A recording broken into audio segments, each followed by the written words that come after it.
नमस्कार दोस्तों, मैं विनीस पारासर। दोस्तों, आज के समय पाकिस्तान के प्रधानमंत्री मियां शहबाज शरीफ और पाकिस्तान के आर्मी के फील्ड मार्शल मियां आसिम मुनीर साहब ये दोनों अजरबैजान की यात्रा पर हैं। और साथियों, अजरबैजान की राजधानी बाकू से इन्होंने भारत के खिलाफ जहर उगला है। पाकिस्तान के प्रधानमंत्री ने साथियों यहां से ये कहा है कि जिस तरीके से अजरबैजान ने एक लंबी लड़ाई के खिलाफ आर्मेनिया पर जीत हासिल की, ठीक इसी तरीके से आज के समय जो जम्मू कश्मीर के लोग हैं, जो भारत के खिलाफ एक जिहाद छेड़े हुए हैं, भारत के खिलाफ एक लड़ाई लड़ रहे हैं, वो भारत से स्वतंत्र होंगे। क्या है साथियों पूरा मामला, इस वीडियो में विस्तार से चर्चा करेंगे। आप सभी से रिक्वेस्ट है कि वीडियो को लाइक कीजिए, चैनल को सब्सक्राइब कीजिए, साथियों के साथ भी साझा कीजिए। साथियों, पाकिस्तान के प्रधानमंत्री शहबाज शरीफ और पाकिस्तान के आर्मी के फील्ड मार्शल आसिम मुनीर ये आज के समय अजरबैजान के राष्ट्रपति के बुलावे पर ये अजरबैजान की यात्रा पर हैं। यहाँ नोट करने वाली बात यह है साथियों कि आजकल पाकिस्तान के प्रधानमंत्री जिस देश की ट्रिप पर जाते हैं, टूर पे जाते हैं, तो यहाँ पर पाकिस्तान के फील्ड मार्शल आसिम मुनीर उनके साथ साथ होते हैं। कहीं डर होगा इनको कि पाकिस्तान के प्रधानमंत्री किसी देश के साथ कोई ऐसा समझौता ना कर लें जिससे पाकिस्तान की आर्मी के लिए दिक्कत खड़ी हो जाए। ऐसे में आजकल ये देखा जाता है कि पाकिस्तान के प्रधानमंत्री के साथ साथ इनके ये जनरल होते हैं। हालांकि अभी इजिप्ट के अंदर जो पाकिस्तान के प्रधानमंत्री गए थे, जहां पर इजराइल और हमास के बीच में पीस डील साइन हुई, यहां पर इनकी उपस्थिति नहीं थी। लेकिन डोनाल्ड ट्रंप वहां पे भी नहीं चुके। अमेरिका के राष्ट्रपति डोनाल्ड ट्रंप ने वहां भी पाकिस्तान के फील्ड मार्शल आसिम मुनीर की काफी चर्चा की, इनकी प्रशंसा की। तो आजकल जो पाकिस्तान की आर्मी के जो फील्ड मार्शल है आसिम मुनीर, इनकी चर्चाएं दुनिया में बहुत ज्यादा हो रही। तो मियां आसिम मुनीर भी यह अजरबैजान की यात्रा पर हैं। साथियों, सवाल ये उठता है कि आज के समय पाकिस्तान के प्रधानमंत्री और पाकिस्तान के फील्ड मार्शल अजरबैजान की यात्रा पर क्यों गए हैं। तो अजरबैजान और आर्मेनिया के बीच में लंबे समय से साथियों एक विवाद है, एक विवाद जगह है साथियों, काराबाग काराबाग को लेकर। जब से यूएसएसआर का विघटन हुआ 1990 से ही आर्मेनिया अजरबैजान दोनों देश ये काराबाग को लेकर आपस में झगड़ रहे हैं। 1990 में तो दोनों देश एक दूसरे से लड़ाई भी लड़ चुके हैं। लेकिन अभी साथियों 2020 में आर्मेनिया और अजरबैजान के बीच में एक युद्ध होता है, जिसमें ये जो काराबाग जगह है ये इस पे आर्मेनिया का कंट्रोल था और अब इस पे अजरबैजान ने आर्मेनिया से छीन लिया। तो यहाँ पर आज के समय अजरबैजान साथियों अपना 5वां ये विजय दिवस मना रहा है आर्मेनिया के खिलाफ।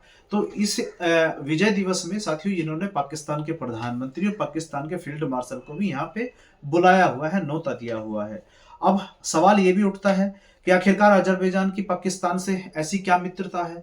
तो साथियों जब ये लड़ाई हुई तो पाकिस्तान ने अजरबैजान को सपोर्ट किया था, हथियारों से सपोर्ट किया। और अब तो पाकिस्तान अपने फाइटर जेट भी, जो चाइनीज फाइटर जेट है इनके पास में, आजकल इनका प्रोडक्शन पाकिस्तान में भी होता है। ये फाइटर जेट भी आजकल ये अजरबैजान को प्रोवाइड कर रहे हैं। तो दोनों देशों की जो जुगलबंदी है वो काफी देखने वाली है। ऐसे में साथियों पाकिस्तान के प्रधानमंत्री यहाँ पाकिस्तान अपने फील्ड मार्शल के साथ जाते हैं। साथियों अजरबैजान से पाकिस्तान के प्रधानमंत्री एक ट्वीट लिखते हैं। ये लिखते हैं, आज बाकू के खूबसूरत शहर में फील्ड मार्शल सैयद आसिम मुनीर के साथ अपने प्रिय भाई राष्ट्रपति इल्हाम अलीयेव से मिलकर मुझे बहुत खुशी और सम्मान मिला है। आगे ये लिखते हैं, मैंने अजरबैजान के नेतृत्व में जनता और सरकार को उनके विजय दिवस की हार्दिक बधाई दी और कल होने वाली भव्य परेड का बेसब्री से इंतजार कर रहा हूँ। हमने दोनों देशों के बीच गहरे और भाईचारे भरे संबंधों की समीक्षा की और व्यापार, ऊर्जा, संपर्क और रक्षा क्षेत्र में सहयोग बढ़ाने पर सहमति व्यक्त की। आगे कहते हैं साथियों, पाकिस्तान अजरबैजान भाईचारा जिंदाबाद।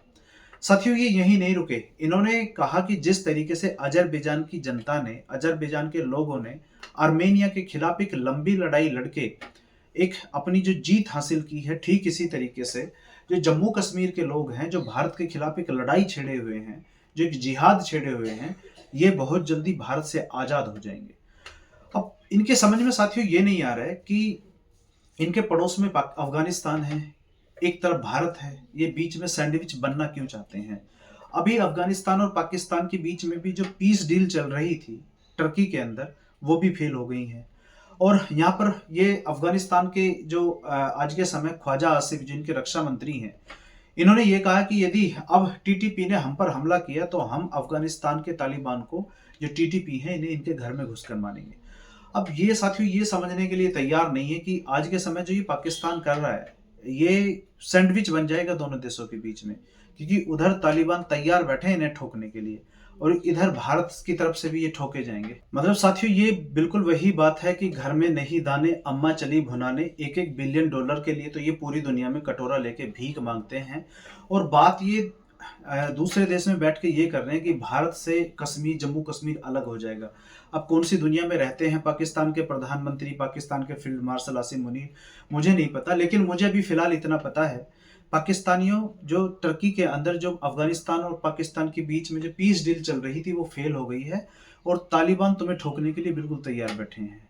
और जो पाकिस्तान के जो रक्षा मंत्री हैं ख्वाजा आसिफ, ये जो इन्होंने बोला है कि यदि टीटीपी ने हमला किया तो हम अब तालिबानियों को घर में घुसकर मारेंगे।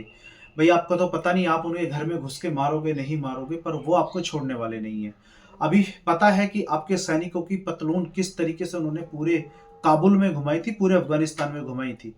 तो तुम जो भारत को तोड़ने की बात करते हो, तुम भारत को तो क्या तोड़ोगे, तुम्हारे पड़ोस में जो अफगानिस्तान बैठा है, अब उन्होंने ये कहा है कि अब समय आ गया है कि आज के समय जो अफगानिस्तान का जो क्षेत्र जो पाकिस्तान में है, क्योंकि इन्होंने तो साफ साफ कह दिया अफगानिस्तानियों कि हम डुरंड लाइन को मानते ही नहीं, जो अंग्रेजों द्वारा खींची हुई डुरंड लाइन है, हम इसको मानते ही नहीं है। और अब इन्होंने कहा है कि जो काबुल, जो अफगानिस्तान का हिस्सा जो अब आज के समय पाकिस्तान में है, अब समय आ गया है उसको छीनने का। तो आप भारत को तो क्या ही तोड़ोगे, आप पहले अफगानिस्तानियों से अपने उस हिस्से को बचा लो जिस पर आप कब्जा करके बैठे हो। तो साथियों, फिलहाल इस वीडियो में इतना ही। मिलते हैं अगली वीडियो में अगले टॉपिक पर। बहुत बहुत धन्यवाद।